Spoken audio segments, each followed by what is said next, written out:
Hello everyone, ఎలా ఉన్నారు? అంతా హ్యాపీ కదా? ఈరోజైతే ఒక మంచి స్టోరీతో మీ ముందుకు వచ్చేది మీ రచన. ఈరోజైతే నా వాయిస్ కాస్త ఇబ్బందిగా ఉంది, కొద్దిగా అడ్జస్ట్ అయిపోండి.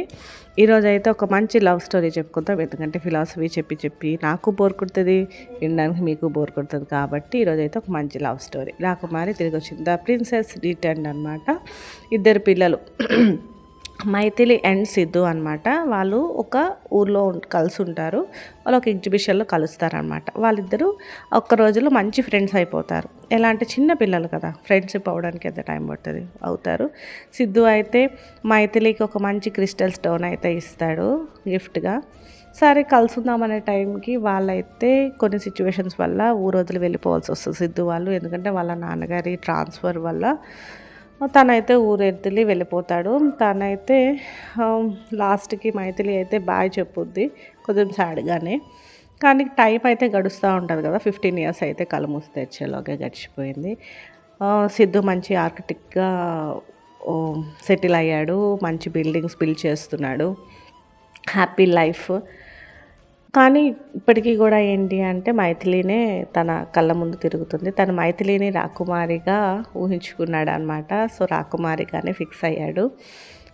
ఊహించుకుంటున్నాడు, బాధపడ్డాడు. కానీ ఒక ఈవినింగ్ ఏమైందంటే మంచి ఆర్ట్ ఎగ్జిబిషన్ అయితే అయింది. అక్కడికి ఆ ఓపెనింగ్కి సిద్ధు వెళ్తాడు.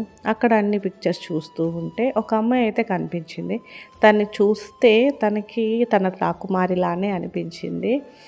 తను నడిచే విధానం బట్టి అవ్వచ్చు, నిల్చునే విధానం బట్టి.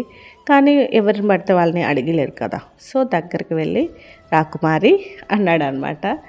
రాకుమారి అనగానే ఆ అమ్మాయి వెనక్కి తిరిగి చూసింది. తను మైథిలినే. తను ఎంతో ఎగ్జైటెడ్గా ఫీల్ అయింది. సిద్ధు కూడా చాలా హ్యాపీ ఫీల్ అయ్యాడు అనమాట. ఇద్దరు సో చిన్నప్పుడు కలిసిన వాళ్ళమే అనుకొని చెప్పేసి కాఫీ షాప్కి అయితే వెళ్తారు. కాఫీ షాప్కి వెళ్ళంగానే మైథిలి తన బ్యాగ్ నుంచి తను ఇచ్చిన గిఫ్ట్ క్రిస్టల్ స్టోన్ అయితే తీసి సిద్ధుకు చూపిస్తుంది. సిద్ధు చాలా ఎమోషనల్ అయిపోతాడనమాట. సో ఇంకా కొన్ని అవర్స్ మాట్లాడుకుంటారు. అలా మాట్లాడుకుంటూ చిన్నప్పుడు జ్ఞాపకాలు, అలాగే ఇప్పుడు వాళ్ళు ఏం చేస్తున్నారు, ఇప్పటి వరకు ఏం జరిగింది అన్నీ కూడా మాట్లాడుకున్నారనమాట. సో టైం అయితే గడిచిపోతూ ఉంది. వాళ్ళిద్దరికీ ఒక్క విషయం అయితే అర్థమైంది. ఏంటి అంటే అప్పుడు అట్రాక్షన్గా ఉన్నది ఇప్పుడు కాస్త హెల్దీ రిలేషన్షిప్గా మారుతుంది అని చెప్పి మాత్రం ఇద్దరికీ అర్థమై సరే ఇంకా మాట్లాడుకుంటున్నారనమాట. ఇంతలో సిద్ధు అంటాడు, మైథిలి నువ్వు అప్పుడైతే నాకు రాకుమారివి, ఇప్పుడు నాకు రాణిగా మారుతావా అని చెప్పేసి చాలా ప్రేమగా తన లవ్ని అయితే ఎక్స్ప్రెస్ చేస్తాడు. వెరీ స్వీట్ కదా. ఎక్స్ప్రెస్ చేస్తే మైథిలి ఇంకా హ్యాపీగా ఫీల్ అయ్యి తను కూడా ఓకే చెప్పేసింది. ఎందుకంటే తను సిద్ధు కోసం వెయిట్ చేస్తుంది కాబట్టి. ఎంత స్వీట్ లవ్ స్టోరీ అంటే కాలం ఎంత మారినా కూడా వాళ్ళ మధ్య ప్రేమ మాత్రం అంతకంటే ఎక్కువ అవుతూనే ఉంది.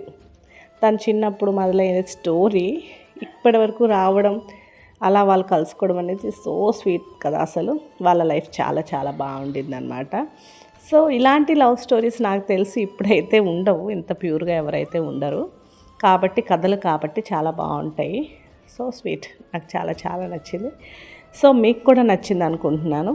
సబ్స్క్రైబ్ చేసుకోండి, లైక్ చేయండి, షేర్ చేయండి, కామెంట్ చేయండి. Thank you so much.